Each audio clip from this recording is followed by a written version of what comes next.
안녕하세요. 박복한 팔자의 결혼 후 5년 만에 남편을 먼저 떠나보낸 30대 후반의 아줌마입니다. 신랑은 술과 담배를 줄곧 해왔고 그렇게 건강 좀 챙겨라 잔소리를 해대며 온갖 좋은 음식을 다 해서 먹였지만 결국 결혼 후 3년 만에 간암 말기 판정을 받았습니다.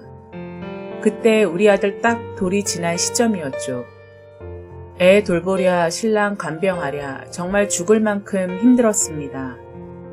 병원에서는 1년도 넘기기 힘들다고 마음의 준비를 하라고 하셨고 청천벽력 같은 소식을 듣고 남편을 살리기 위해 할 수 있는 방법은 다 써본 것 같아요.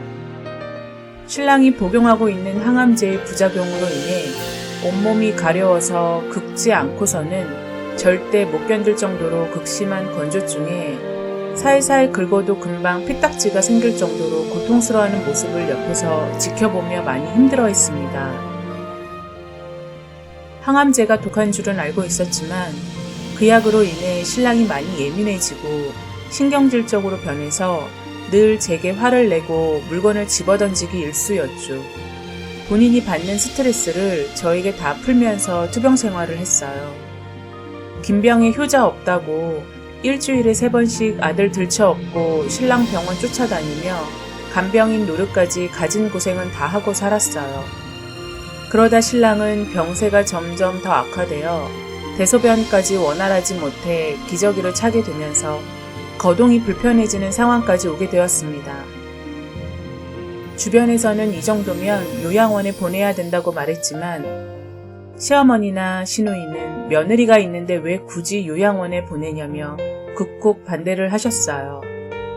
그렇다고 신랑 기저귀 한번 갈아준 적 없고 병원비 한번 내주지 않았던 시댁 식구들에 대한 원망과 분노는 극에 달했지요.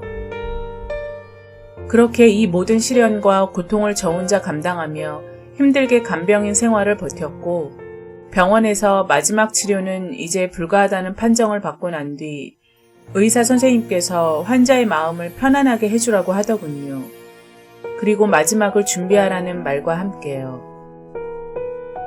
그렇게 신랑은 집에서 고통스러운 투병 생활 끝에 하늘나라로 떠났습니다. 남편이 죽고 저 역시도 오랜 간병인 생활로 인해 한동안 우울증 약을 먹지 않고선 잠을 잘 수 없었고 상당히 지쳐있던 상태였어요. 신랑이 없는 하루하루가 서럽기도 하고 그동안 고생하다 막상 떠나보내니 제 마음이 너무 힘들더군요. 그러다 어느새 훌쩍 커버린 아들을 보면서 내가 엄마로서 이러면 안 되지. 더 굳건해져야겠다고 생각을 했고 그렇게 몸을 추스릴 수 있었어요. 그리고 3년 뒤 친정엄마께서는 저보고 선을 보라고 계속 선자리를 만드셨고 결국 마지못해 나간 선자리에서 좋은 사람을 알게 되었습니다. 과부인 제게 따뜻한 손길과 어린 아들을 잘 챙겨주었고 저보다도 아빠 없는 빈자리를 더 세심하게 챙겨주는 그 사람의 마음을 느끼면서 재혼을 결심하게 되었습니다. 그리고 전 시어머님께는 재혼 소식을 알려드리는 게 도리일 것 같아 오랜만에 연락을 드렸어요. 그랬더니 시어머니께서는 남편 죽은 지 얼마나 됐다고 재혼이냐? 너 제정신이냐? 남이 죽든 말든 너만 중요하냐? 라고 화를 내시더군요. 전 축하한단 말까진 기대하지 않았지만 이래서 남은 남이구나 라는 서운한 생각이 들더군요. 쎄빠지게 자기 아들 병수발 다 하고 있는 돈 없는 돈 집까지 팔아 병원비 대가며 가진 고생 다 한 며느리는 온데간데 없고 이제 자기 아들 죽었으니 저 같은 건 안중에도 없으신 거였죠. 사실 남편 죽고 나서 단 한 번도 연락 한 번 없으셨던 어머니셨어요. 남편 장례식 치를 때 부익인마저도 홀라당 다 챙겨가신 그런 어머님이셨으니까요. 말 한마디라도 애썼다, 고생했다 애미야. 단 한 번도 제게 그런 말씀 하지 않으셨죠. 기대도 안 했답니다. 손주 녀석 한번 보고 싶다. 잘 크냐? 소리도 없으셨고 시누이마저 제게 새언니, 오빠가 죽은 지 10년이 됐어요. 20년이 됐어요. 얼마나 됐다고 벌써 재혼을. 정말 소름 끼쳐요. 오빠가 죽었는데도 언니 인생만 중요해요? 벌써 결혼이라뇨? 라며 화를 내더군요. 저는 더 이상 참지 못하고 아가씨, 지금 말씀 다 하신 거예요? 오빠 아플 때 한 번이라도 오빠 모시고 병원에 가본 적 있었어요? 오빠 좋아하는 그 흔하디 흔한 과일 한 번 안 사갖고 온 게 아가씨예요. 오빠 냄새 난다고 집에 한번 찾아오지도 않고 오빠 장례 치르는 내내 큰 소리로 웃고 떠든 게 아가씨라고요. 아시겠어요?